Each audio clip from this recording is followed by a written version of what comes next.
What's up, everybody? Welcome to the POVincent podcast here on the Rivers Edge Online Radio Network. I am your host, Vincent Didiano, giving you my point of view on movies. And with me, joining me is, of course, my friend, my co-host, the film fatale, Jay. Hello. I decided to be very festive and I see. don a costume. You've become a werecat. Very Yes. fitting. Very fitting. Yeah, for those of you who are listening, like on Libsyn or Spotify or Stitcher, or whatever, Jay has donned a kitten cat onesie with the hood thing. So Yes. And of course, she bought one that looks like her cat Catsby. Yeah, it does. It was for a Christmas photo that we have yet to take, but maybe this year. Maybe. All right. But anyway, so to explain a few things, so for those of you listening in, for those of you watching, you might already be asking a question or two if you've watched our previous few episodes. So last week we were back in the studio after being away from the studio for COVID quarantining reasons, and then we got back in the studio. But now we're back to recording these episodes via Zoom. Reason for that being is, unfortunately, the Rivers Edge, the radio station that hosts and supports this podcast, lost the studio. They rented the studio from a local business, and unfortunately, due to financial reasons, we were not able to hold on to the studio. I'm not going to go into details, but because we are in the middle of, this horrible pandemic, I'm sure you can put together in your head. It was unfortunate because it was a really nice studio for our small little I don't want to say rinky-dink because that might come off insulting, but I'm gonna go rinky-dink. It was our little rinky-dink thing. But for those of you who are do enjoy good music from local bands, the Rivers Edge, the online radio station, it's not done. Yeah, it's still up and running. So please keep listening. Yeah, please keep listening. Yeah. Rivers Edge pgh.com. That's where you can listen to all the good local Pittsburgh music. Yeah. Because the thing is, even without the studio, as long as we have the computers, the station still goes. Yep, we live on. Yes. But for now, we will be recording episodes on Zoom until me and Jay can set up our own little studio or set for ourselves. Which is probably gonna take a while. We're in October, we're both getting busy with stuff, but hopefully we'll have something set up by the end of the year. But until then, it's time to continue with the franchise we started last week, The Evil Dead. Evil Dead. Let's talk about Evil Dead 2, or as some call it, Dead Eviler. Dead 2. Dead Eviler. Some people call it Evil Dead 2 Dead by Dawn. I've heard of that. I have heard it called that. It's not an official title from what I understand. No, it's not. It is not an official title. The official title is just Evil Dead 2. Yeah. It's also not a remake. For some people, for some reason, a lot of people think that Evil Dead 2 is a direct remake of the first movie. It is a sequel. They redo what happens to Ash in the beginning because they didn't quite have the rights to certain scenes from the first film. So it's just a reestablishment, but it is a sequel to the first one. Yeah. I would call it, if I had to call it something, I would call it a soft reboot. Because it's, I say if you had to call it something, if you want to call it something besides a sequel. But yeah, in a lot of ways, it's the same story, but in a lot of ways, it's a different story just because there's a very big difference with Ash's character in this one. And we're going to get all into that. But first, of course, Jay, you got to give us the trivia download. Yeah. Tell us what's going on. This one came out in 1987. It is again directed by Sam Raimi. It stars Bruce Campbell once again as Ashley Williams. We have Sarah Berry coming on as Annie Noby. She's the daughter of the scientist that is mentioned in the first film. Cassie DePava plays the character Betty Jo. Dan Hicks plays Jake. Denise Bixler makes an appearance as Linda. And then we one of my favorite credits is Theodore Raimi, who is Sam's brother, actually plays Annie's possessed mother in this film. Yeah, that is a man in drag playing a possessed old lady, and it is Sam Raimi's brother. Okay. Another real cool fun fact: this is actually financed by Stephen King. Yeah, Stephen King was such a fan of the first Evil Dead that he convinced his production company DEG to pay for this film. And then the credits and the film itself claims that it is produced by a production company called Rosebud. That production company does not exist. Dio De Laurentiis was not allowed to release an unrated movie with his regular production team. So he just like invented Rosebud for this movie. So it's the only one that has Rosebud is Rosebud produced. I don't know if the third one is. We'll find out. This is also Bruce Campbell's favorite film in the franchise. Okay. Which, I mean, duh. Like, look how much fucking fun he had with this film. Oh my God! Yeah. Of course, this is his favorite. Like, Yeah. it's all him. It's yeah. This is the movie where he becomes the Ash that he is iconic all for. know and love. Yeah, and we discussed this in the last episode when talking about the first Evil Dead. Well, his Ash is not the Ash that is the iconic Ash. It's a different Ash in the first one. But in this one, yeah. So real quick, going down the plot. Like the first one, you know, we have people going to this secluded cabin in the woods. Whereas in the first one, it was a group of 5 friends and such. It's just Ash and his girlfriend this time. They go up there. You know, once again, the dark magic words are spoken that were in the Book of the Dead. Demons are released. People start getting possessed, and other people start coming to the cabin. Some people who are going there because of the book, they know the book is there, and some people, they just get caught up in this horrible mix. And we follow Bruce Campbell as Ash, as once again, we go through the blood, gore, insanity, and the campiness and cartoonish levels are amped way the fuck up in this. Oh, yeah. The special effects in this movie are just something else, and I love all of it. This is like a prime example of really bad effects done well. They do have a bigger. They obviously had a bigger budget in this one than in the previous. Yeah, they definitely had a bigger budget, and I think it's very obvious. Instead of making things realistic, they were just like, "Fuck it, let's go all out." It's very evident in a lot of these scenes. You know, you get a scene in this movie where Ash is shooting at the walls, and blood starts trickling out of a hole in the wall, and then all of a sudden it's like a geyser of blood just like straight into his face. And it's just wild. Huge. Obviously, I really like this franchise, and I'm a huge fan of this one in particular. This is the first one that I saw, I believe. And actually, a lot of people say that they see Evil Dead 2 before the first one. I think because it is a more popular film in the franchise. Yeah.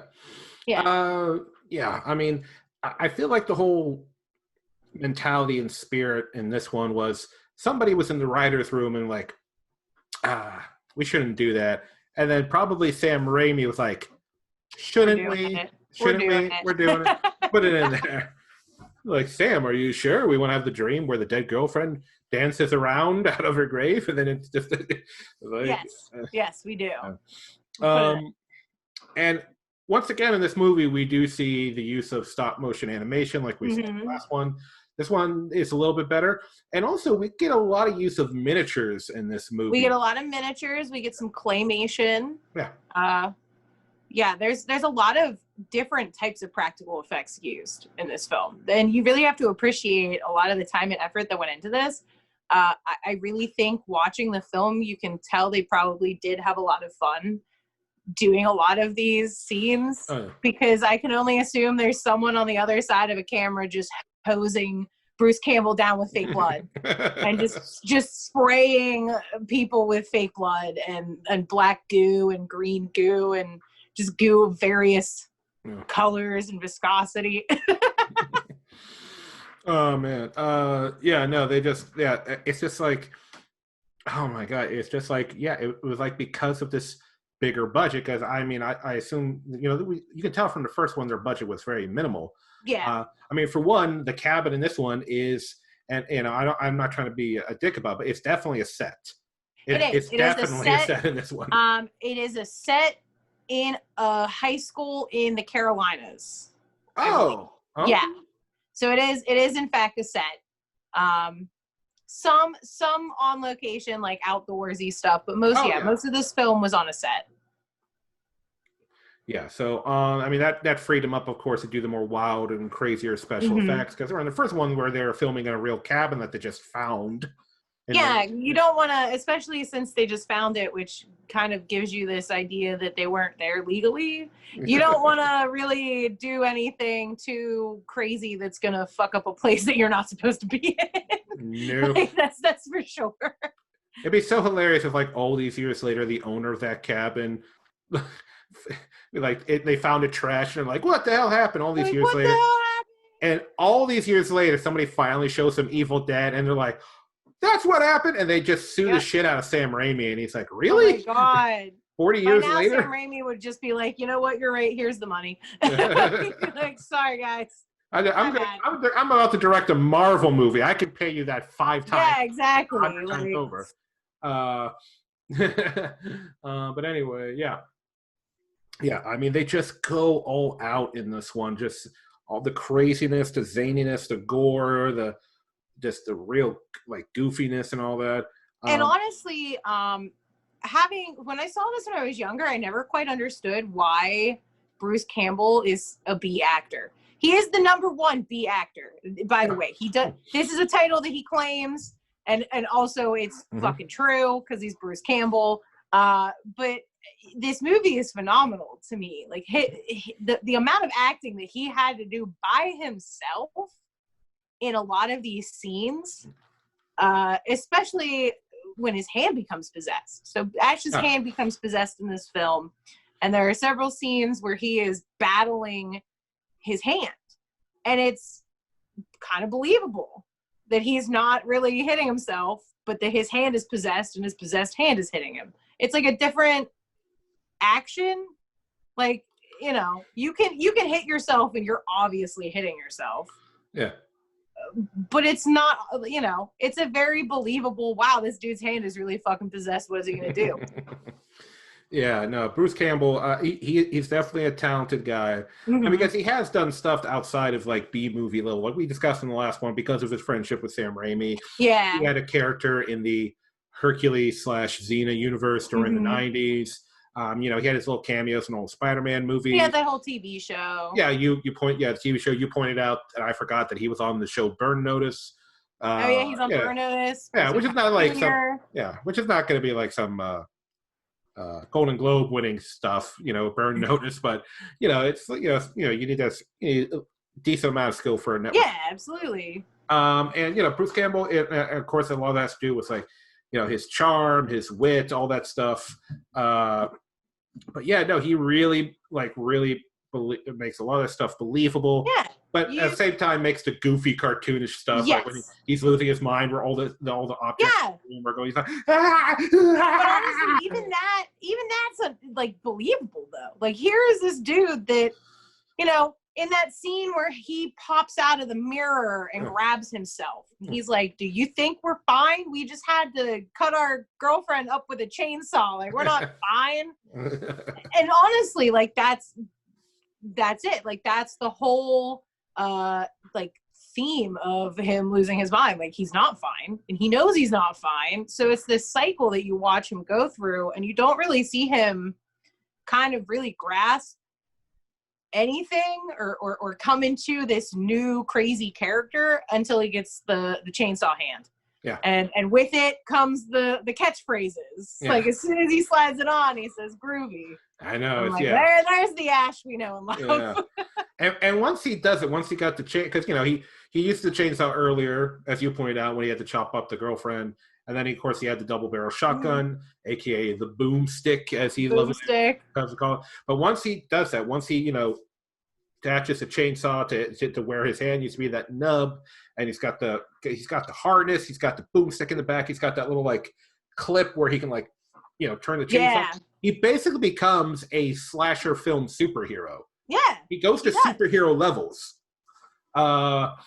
You know, I mean, hell, there was a comic book. Like, I'll have to look it up because I think there was a comic book where he fights Jason from Friday the 13th and Freddy. Yeah, that does exist. Yes, where they explain the reason why Jason came back from the dead is that his mother found the Necronomicon and used that to bring Jason back. So Jason is technically a deadite. Yes. And that was inspired by a movie where that was supposed to be a movie. They wanted to have Ash fight Jason and... Oh, that would have been awesome. And that would have Freddy been Krueger. So good. It would have been fantastic. But I think it never happened because whoever owns the rights to those franchises didn't want their guy to lose. Because if the movie is to work, Ash is the hero. Ash has to win, even if it's a bittersweet victory, like all the Evil Dead is. He wins, but he loses at the same time. Yeah, he loses like everything. Yeah, but so, yeah. I mean, eventually we got Freddy versus Jason, which that had like a compromise. But, that would have been, Bruce Campbell, especially back when back when we were still young. Back in the prime. Yeah, back in the prime, seeing him.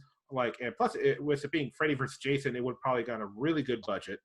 Seeing these 3 different franchises come together. Oh, that would have been great. Triangle of gore and grooviness. That would have been really cool. Oh my god! But no, he is. He's right up there. Like they should. There should be other. Like, I don't know how many other Evil Dead comics there have been. I don't keep. You're the fan. I think there have been a few throughout the years. I haven't really paid that much attention. I did know that the Jason and Freddy one existed. I did know that like Jason's supposed to be a deadite. But yeah, there have been a few like here and there. And then obviously there was the TV show. Yeah. Which follows up after way after the 3rd movie. Yeah. We get so many different characters throughout this film as well. Oh yeah. And it's just, I don't know, like Ash is definitely the main character, and then you have all these B characters that have to relive what he went through, and it's just very funny to watch because at one point, so you have Annie, who is the scientist's daughter. She is trying to go back to the cabin because she found these the missing pages of the Necronomicon. Yeah, like she has to get them to her dad. Dad's fucking dead. She doesn't know. Her mom's dead. She doesn't know. So she shows up with her sidekick, who I'm not gonna even pretend that I remember his name. I never remember his name. I've seen this movie, but it's not. Is it Jake or is Jake the hillbilly? No, it's Jake. Okay, what's the hillbilly's name? Wait, hold on. Or am I getting that wrong? Hold on. I'm pretty sure the hillbilly is Jake. I'm pretty sure right. The hillbillies are Jake and Bobby Joe. Jake and Bobby Joe, and I'm looking for it. No, Linda. Oh, Ed. Yeah. Yes, it's maybe Ed. Well, yeah. he's the well. I don't blame you because I don't remember. Because he's the first guy. In the musical, they just kind of make fun of him, like he's essentially a pack mule for her, like someone that just carries her bags and stuff. Yeah. Well, Ed is unfortunately after Ash's girlfriend is the first one to become possessed and become a deadite. The first, person to fuck with him. But then Ed's the next one, and he gets this big, gnarly, ghoulish mouth. Yeah, he does. And of course with Ed, where we see, and I'd heard this before I even saw the movie the first time I saw it years ago, was Ed's where the first point where we see like some of the the special effects issues, because there's a moment where he's floating and you totally see the cords behind him lifting him up. Yeah, you do. It's like it's right there. Like, that's totally fine though. I feel like in any other movie franchise it would be like a big deal, but it's kind of par for the course for this one. I think it just adds character. Yeah. Yeah. They're demon strings. That's one of the only films where I'm like, that's fine. That's totally cool. Yeah. No, there were a few little like hiccups in things you see.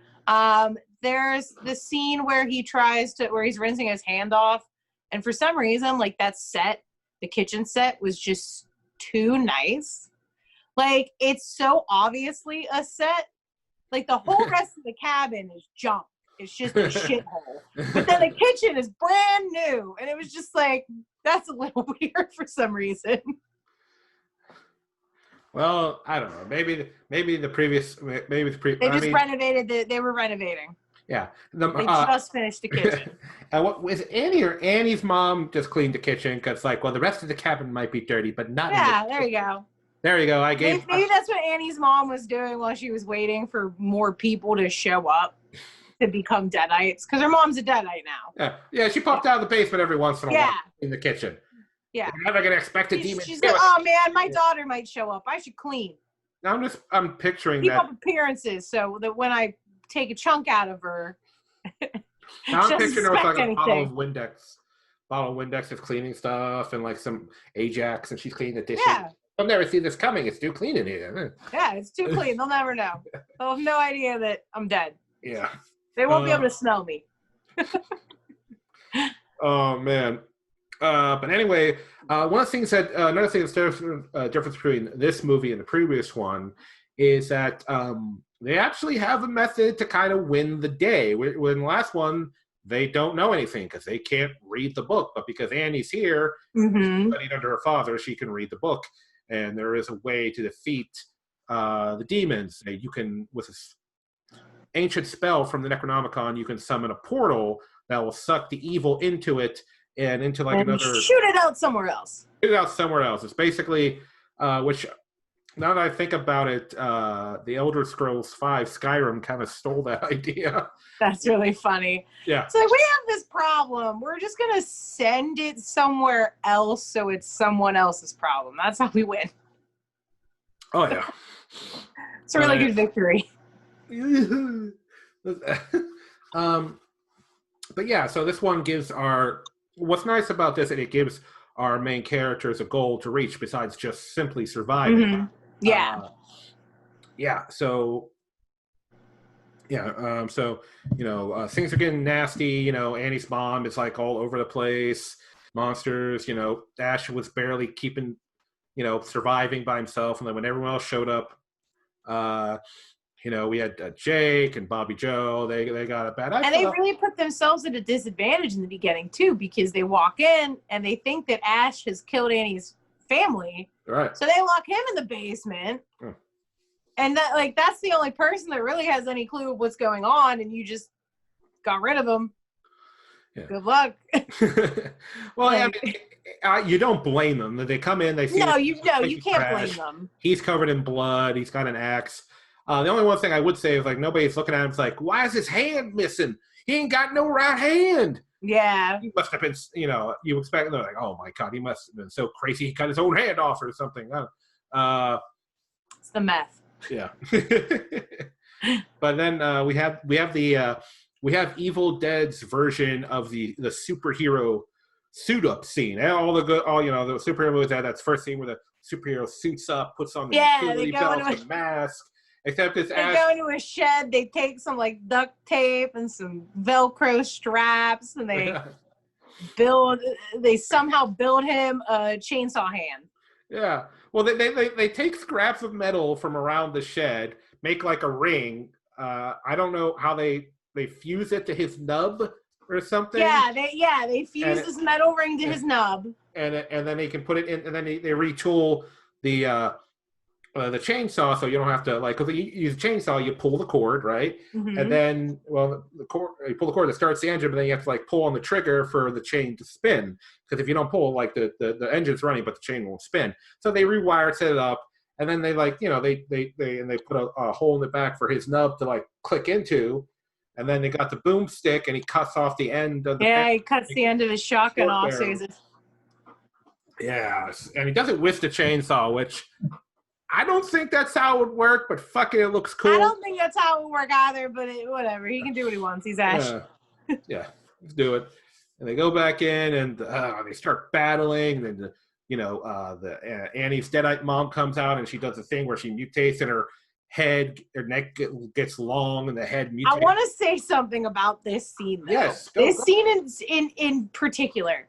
Did you notice that the noises that her mother makes during this scene is very clearly a recording of a chimpanzee screaming? I noticed that. I was like, Okay. you were starting to say it. I was forgetting. I was like, wait, it was an animal noise. What fucking animal Yeah, was it was a fucking chimpanzee. Yeah. I was just Yeah. watching this scene earlier, and I was just like, wait a minute. Why have I never noticed that before? That is absolutely like just a chimpanzee.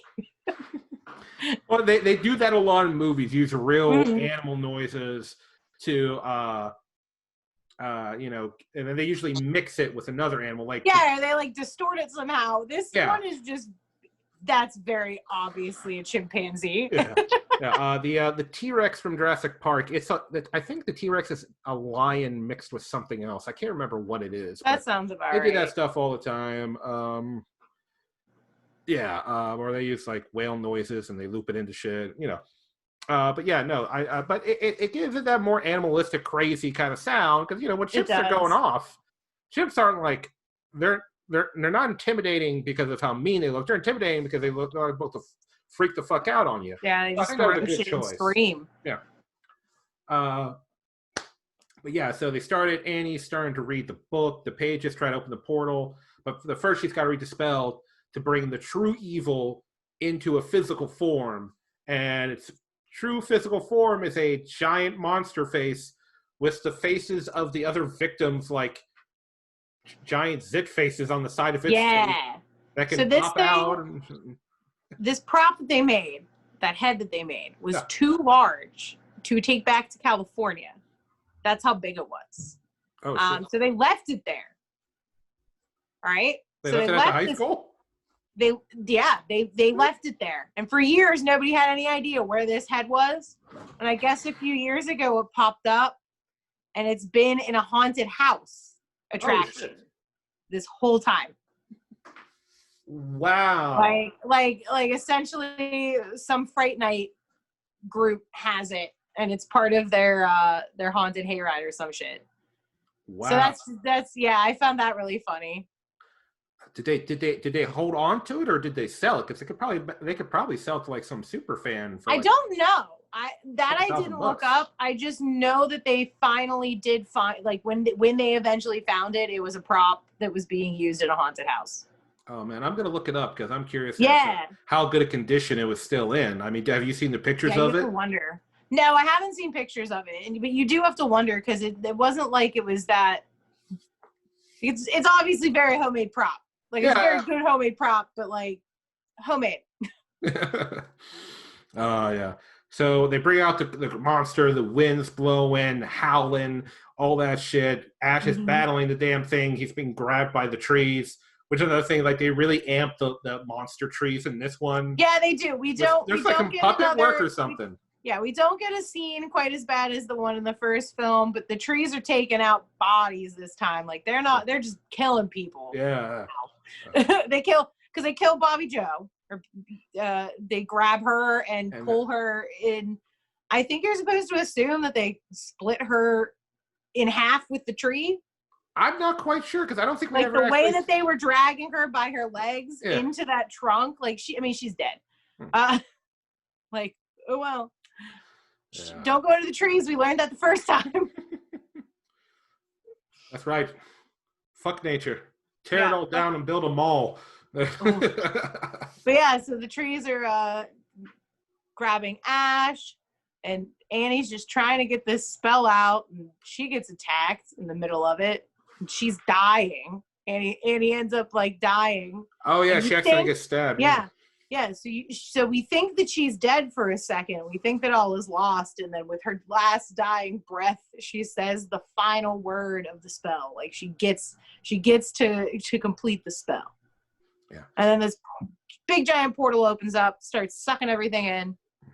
And the day is saved. Yeah, but not before Ash fucking impales it right like in the face with the chain. Yeah, just.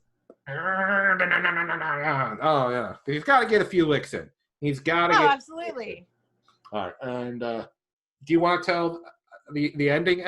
You're the fan. I'll let you tell. Yeah. So portal opens. We think all is well for a few minutes. Ash is like, "Great job! Like you did it." And then all of a sudden, the portal rips the front of the cabin apart, and Ash gets sucked into this portal, and he wakes up in like medieval times to a bunch of knights just standing over him like, what the fuck, my dude? And they haul him up, and they get attacked by deadites, and Ash ends up defeating the deadites and becomes this hero, but he is stuck in like this sandy, deserty medieval times. Yeah. And that leads into the third film. But I feel like for people who haven't seen the third film, like I watched this with Sarah, so the ending was very confusing. She was just like, what happened? Like what? Like, what I can happened? perfectly imagine Sarah's reaction. Yeah, because I mean, to anyone, that's a very confusing ending if you don't know what's next. Yeah. Because it's like, how the fuck did you just get from a cabin in the woods to the Dark Ages? What just happened? Demonic time travel. Yeah, demonic time travel. That's the ending. And he's just like, no. Yeah, you're like, what the fuck? Yeah. Which was foretold in the Necronomicon, or at least the one of the missing pages that she had. There's literally that drawn out mural of a savior in ancient times that beat the demons, and Ash has a line, well, I guess it didn't do a very good job, it's still here, and he's not realizing he's talking about himself, even though he should, because the picture is clearly a man with the picture is clearly him. A shotgun. Is like... Yeah, there are some Easter egg, like little clues as to what's coming next, and that is definitely one of them. Yeah. It's a fun ending because it's very confusing if you don't know what's coming. And it leaves the mystery of what the hell could happen next. Like now he's in medieval times. There are no other than his shotgun. There are no other shotguns. So what is he going to use? So that does play into the next one. About he's got he has limited resources of his usual weapons. What he can use in the next one. Of course, we'll get into that when we get there. Evil Dead 2, just a unique entry in like the horror franchise, because it's just it's not it's the first horror film to ever be zany or goofy, intentionally, I should say. It's so any movie can accidentally fall into those categories. But this was very intentional. Very intentional. There's no mistake about that. Very intentional. And on top of the fact that it's the continuing story is about the main character killing these things, whereas most franchises like Halloween or Friday the 13th, it's a new batch of characters. Maybe there's a character. And it's just how do we survive? Yeah, but no, it's Ash filing his way. He is the superhero of the horror movie franchise. I would love to see other them do team ups, if they more comic books like we talked about before, or maybe an animated series. I think an animated series would be a ton of fucking fun. That would be really cool. They could do a lot with an animated series. Yeah, maybe do more time traveling, and he teams up with Van Helsing. That'd be fucking kick ass. Do a supernatural, really cool. Supernatural crossover. He meets the Winchester brothers. Oh man, do a Briscoe County Jr. crossover. Oh my God, yes. I don't know why he'd end up in the Wild West, but why not? Why not? Yeah. Why not? Well, maybe that can be it. He's it could be kind of like a Sliders or Quantum Leap kind of storyline. Every episode, he something happened with Necronomicon. He gets pulled and he's bouncing between timelines or different universes. And the next leap could be the leap home, but it probably won't be because it's Ash. So he's every episode he teams up with a different person. They restock and they get more fuel for the chainsaw and the boomstick and all that stuff. But that could be a lot of fun. Oh yeah. Oh man. But anyway, I don't think I have that much more to say about this, except for it's a fun movie, and at the same time, that's kind of what's the fun thing about them, and good for our episodes, keeping them kind of short. Is there's not a lot to say. You can not unless in a bad way. There's really cover it all pretty easily. Yeah, it's because as I said earlier, is there bad special effects? Yeah, but that's done intentionally, so it's not like you can even sit here and criticize them. They're done intentionally, and in their intent, they're done well. the intent is for them to be absolutely ridiculous and for you to sit there and laugh at this, exuberant amount of gore, or what would be gore, but is really obviously fake everything. And it's just very funny, and it's meant to be funny. Yeah, good fucking time. Evil Dead 2. If you haven't seen it, go check it out. It's currently on Hulu right now. Currently available on Hulu. Yeah. And I think Army of Darkness is, but you have to pay for that one on Hulu. Okay. But if you don't want to pay for that and you can't find it on any streaming service, just do what I usually do when I want to see a movie that I don't have available. Go to your local library. Yeah. If they have the movie. If they don't have the movie at your local library, they can order it. They can get it. We got so that's what I usually do. In fact, a lot of the movies we've watched on here are stuff I've grabbed from the library. Most of the Terminator movies, which I only have a few of them because I'm kind of like building my DVD collection. But the ones I didn't have, we got from the library. Yeah. But anyway, yeah, Evil Dead 2. Good damn time. Yeah, it's always a fun watch. Like, it's never a bad time watching this movie, and it's also never a bad time watching the third one. So I'm definitely excited to sit down and watch that again. Maybe I'll have a different costume for the next episode.